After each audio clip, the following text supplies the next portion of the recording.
Welcome to Praveen tutorial. NCERT class 10 exercise 9.1 का question number 15 है। एक टावर है और टावर के ठीक सामने सी पर एक कार है और कार का angle of depression A point से देखा जाता है 30 डिग्री और angle of depression D point पर वही कार जब 6 सेकेंड आगे बढ़ता है टावर के फुट की तरफ तो डी पॉइंट पर आके उसका एंगल ऑफ डिप्रेशन 60 डिग्री होता है। तो अब निकालना है जो डी पॉइंट से बी पॉइंट तक आने में, यानी डी पॉइंट से टावर के फुट तक आने में उसको कितना समय लगेगा। अब इसके लिए क्या करना होगा, जो सबसे पहले इस छोटा ट्रायंगल में लेना होगा ए बी डी में। तो in right triangle A B D क्या होगा राइट ट्रायंगल में, जैसे एक्यूट एंगल है 60 डिग्री, 60 डिग्री का अपोजिट है h मीटर, यानी परपेंडिकुलर ए बी जो है जिसको हम h मीटर सपोज किए हैं तो वो h मीटर हो गया। तो वो हो गया p और b में हो जाएगा y, तो यानी tan 60 degree is equal to p by D. p हो गया वहां h मीटर, तो h बाई y। तो tan 60 डिग्री का वैल्यू कितना होता है √3।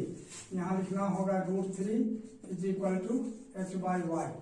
अब क्रॉस मल्टीप्लाई अगर हम करते हैं तो क्या हो जाता है √3y is equal to h और y इज इक्वल टू हो जाएगा h बाई √3 मीटर। यह हो गया नंबर 1।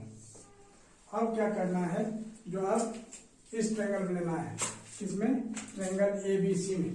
इसका एक्यूट एंगल है 30 डिग्री और 30 डिग्री का अपोजिट वही h हो जाएगा जो p है और बेस हो जाएगा पूरा cb। तो cb को क्या लिखा जा सकता है cd प्लस db, यानी x प्लस वाई। तो cb के जगह x प्लस वाई लिखना है। तो अब लिखना होगा in right triangle abc, in right triangle abc क्या लिखना है, tan 30 degree is equal to p by D. तो p तो यहाँ h है और b क्या है, टोटल x प्लस वाई, पूरा बेस x प्लस वाई। अब tan 30 डिग्री का वैल्यू होता है कितना, 1 बाई √3। यहाँ हो जाएगा 1 बाई √3 इज इक्वल टू कितना, h by X plus Y. अब इसको अगर हम क्रॉस मल्टीप्लाई करते हैं तो क्या होगा, x plus Y is equal to √3h। क्या होगा, x प्लस वाई को 1 से कर देंगे तो x plus Y is equal to √3 को h से करेंगे √3h। अब y का वैल्यू जो फ्रॉम 1 है h बाई √3, इसको y की जगह पुट कर देना है, या putting the value of y in this equation, यानी x plus h by √3 is equal to √3h। अब क्या करना होगा, x निकालना है, x is equal to √3h minus h by √3। अब यहाँ क्या होगा, √3 एलसीएम हो जाएगा, यहाँ √3 को √3 से मल्टीप्लाई करना होगा तो हो जाएगा 3h और माइनस h। तो 3h और माइनस h यानी कितना होगा 2h बाई √3। यहाँ लिख देना होगा x is equal to 2h by √3। अब क्या कह रहा है यहाँ, जो x जो है, x का वैल्यू आया कितना 2h बाई √3। तो 2h बाई √3 मीटर जाने में या मीटर कवर करने में उसको 6 सेकेंड्स लगता है, तो y मीटर कवर करने में उसको कितना लगेगा। तो x मीटर का वैल्यू कितना आया है, x का 2 बाई h √3 मीटर। यहाँ लिखना होगा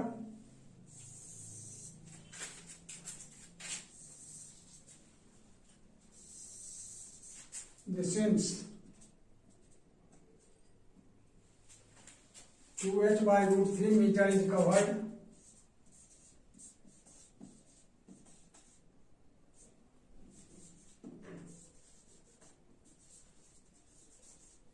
in 6 seconds. Therefore y का वैल्यू कितना है, h by √3। Therefore h by √3 is covered in 6/2h/√3, ये √3 ऊपर चला जाएगा इंटू h/√3। तब यहाँ क्या होता है, 6/2h√3 ऊपर चला जाएगा इंटू h/√3। तो h कैंसिल हो जाएगा, √3 कैंसिल हो जाएगा, यहाँ भी 1 लिखा जा सकता है, 2 3 जा 6, यानी 3 सेकेंड्स, और यही इसका आंसर हो जाएगा।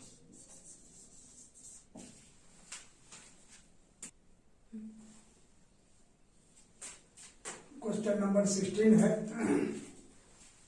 ये भी एक टावर है और टावर के सामने 2 पॉइंट है C और D, और C और D से टावर के टॉप का एंगल ऑफ एलिवेशन आपस में कॉम्प्लीमेंट्री बनाता है। अब सबसे पहले प्रश्न उठता है कि कॉम्प्लीमेंट्री एंगल किसको कहते हैं। तो when the sum of two angles is 90 degree then they are called complementary angles and each is called complement to other. मतलब दो एंगल को ऐड करके जब 90 डिग्री आता है तो उस दोनों एंगल को कॉम्प्लीमेंट्री एंगल्स बोलते हैं और एक दूसरे का वो कॉम्प्लीमेंट कहलाता है। तो अब यहाँ C और D पॉइंट पर, और C और D पॉइंट का डिस्टेंस कितना है टावर के फुट से, तो एक D पॉइंट है B से 4 मीटर के डिस्टेंस पर और C पॉइंट है B से 9 मीटर के डिस्टेंस पर। अब कह रहा है क्या, जो टावर का हाइट 6 मीटर होगा उसको प्रूव करना है। तो यहाँ लिखना होगा जो AB टावर हो गया, अब इसका हाइट h मीटर सपोज कर देना है, और DB 4 मीटर है और CB 9 मीटर है। एंगल D थीटा सपोज किया गया,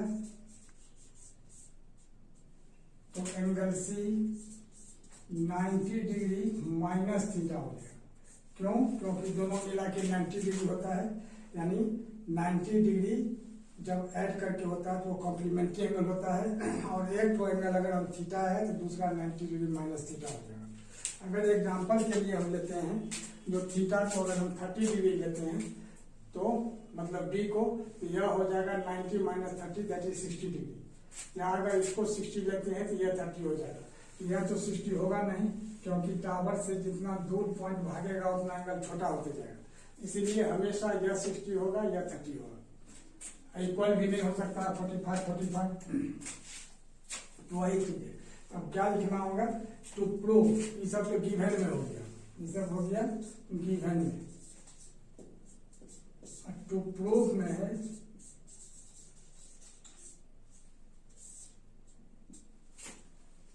जो height of the tower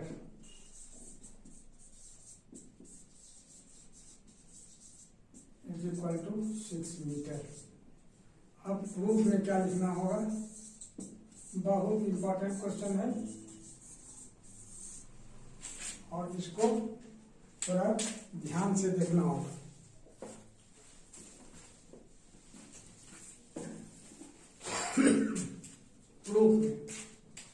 proof में क्या करना होगा, सबसे पहले छोटा triangle in right triangle ABD क्या होगा, tan theta is equal to P/B। तो इसको तो h मीटर सपोज कर लिए थे, तो h लिखना होगा यहाँ, तो h/4 ये हो गया नंबर 1। और फिर बड़ा वाला ट्रायंगल में लेते हैं, यानी इन राइट ट्रायंगल ABC, यानी tan theta is equal to h/9, sorry tan 90 degree minus theta होगा। यहाँ क्या होगा, tan 90 डिग्री माइनस थीटा।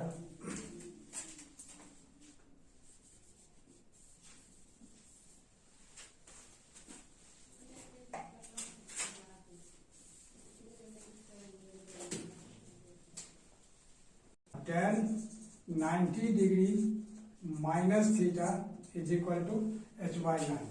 अब क्या करना है,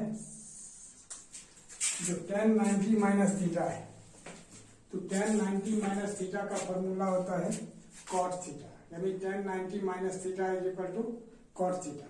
तो अब tan 90 माइनस थीटा की जगह क्या लिखना है, cot थीटा। यहाँ लिख लेंगे cot theta, this implies cot theta is equal to कितना, h/9। यह हो गया नंबर 2।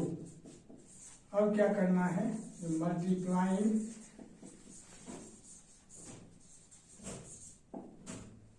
One and to.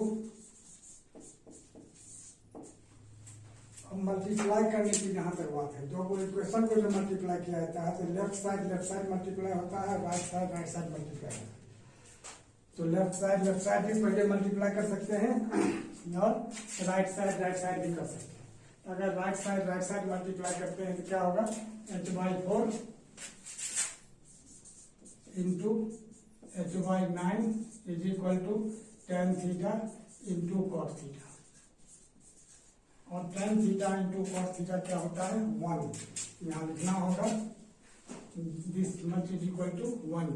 तो h² इज इक्वल टू कितना होगा, 4 9 या 36, और 36 को 1 से मल्टीप्लाई कर देंगे कितना होगा, 36। और h का वैल्यू निकालने के लिए क्या होगा, स्क्वायर रूट ऑफ 36 यानी 6 मीटर। और यही प्रूव करना था, height of the tower is equal to 6 metre हुआ। और लास्ट में लिख देना होगा क्या चीज, प्रूव्ड।